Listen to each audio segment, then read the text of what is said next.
হ্যাঁ, পরিশ্রমটা হয়তো ভিন্ন, ঠিকই ধরেছেন। পরিশ্রমটা হয়তো ভিন্ন।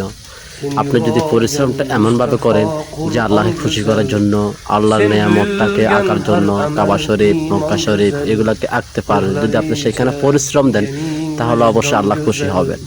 তার সাথে বড় কথা হচ্ছে আপনি যে ভিডিওটা দেখছেন আর চ্যানেলটি সাবস্ক্রাইব করেছেন, লাইক করেছেন, শেয়ার করেছেন, এটাই তো সবচাইতে বড় আনন্দের বিষয়। তো বন্ধুরা, এই ভাইটি অনেক পরিশ্রম করতেছে। আমরা কিসের পরিশ্রম করি? তার সাথে পরিশ্রম করতেছে আমার প্রিয় ভাই।